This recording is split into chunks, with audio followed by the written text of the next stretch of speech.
Shadow လို့အမည်ရတဲ့လျှို့ဝှက်လူတစ်ယောက်ရဲ့6လန့်စွန်စားခန်းဒီအကြောင်းဒီနေ့မှာမိတ်ဆွေကိုပြောပြခြင်းပါတယ်။သူ့အကြောင်းကောလာဟလတွေကလွန်ခဲ့တဲ့နှစ်ပေါင်းများစွာကလေးကစတင်ခဲ့တာပါ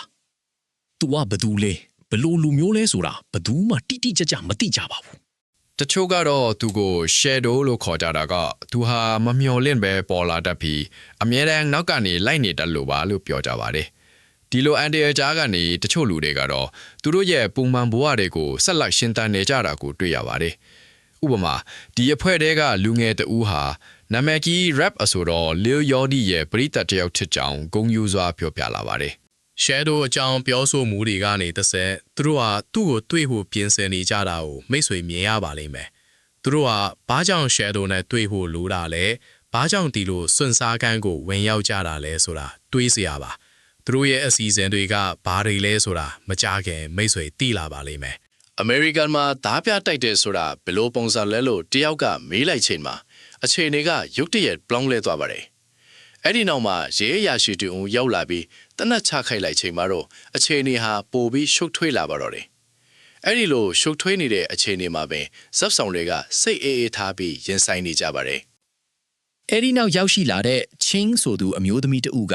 ရဲအရာရှိကိုသူမသိကြောင်းပြောပြလိုက်ပါတယ်။သူတို့နှစ်ဦးကထိုင်ဝမ်မှာမြင်းစည်းအတူတူလှုပ်ဖူးတယ်လို့လည်းဆိုပါတယ်။ဒီလိုရန်သူအဖြစ်ကနေမိတ်ဆွေအဖြစ်ကူးပြောင်းနိုင်တဲ့အခွင့်အရေးတစ်ခုကနေအဖွဲ့တစ်ခုဖြစ်လာပါတော့တယ်။ရန်ပွဲကနေလွတ်မြောက်ဖို့သူတို့ဟာတတ်နိုင်သမျှလင်းမြန်စွာပြေလွှားကြရပါတယ်။တယောက်ကတော့ Jackie Chan လိုမျိုးကျွမ်းကျင်မှုနဲ့ Andre တွေကိုကြောဖြတ်တာကိုမိတ်ဆွေမြင်ရပါလိမ့်မယ်။ဒီလိုကမောက်ကမအခြေအနေတွေကြမှာသူတို့ရဲ့စိတ်တော်ကလေးကဘလောက်အထိခိုင်မာလဲဆိုတာမိတ်ဆွေတွေ့ရှိရမှာပါ။ Andre တွေကနေလွတ်မြောက်ပြီးနောက်မှာအဖွဲ့ဝင်တွေဟာပြန်လည်စုဝေးကြပါတယ်။တဦးက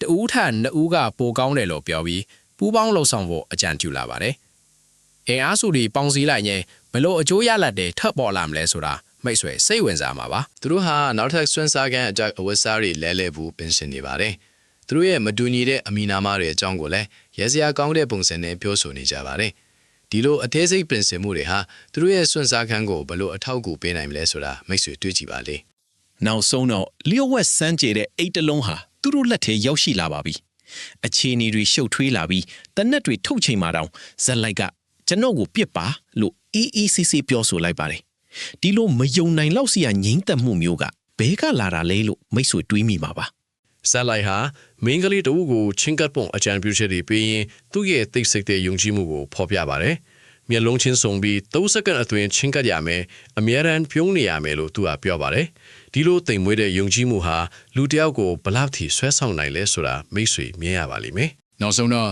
ရှိုးဝက်စမ်းကြတဲ့အေးဟာငွေကြေးတွေနဲ့ပြည့်နေကြောင်းတွေ့ရှိရပါတယ်။အဲ့ဒီလိုအခြေအနေမျိုးမှာတောင်အဖွဲ့ဝင်တွေဟာ Lil Yachty နဲ့ Michael Jackson အကြောင်းပြောဆိုနေကြပါတယ်။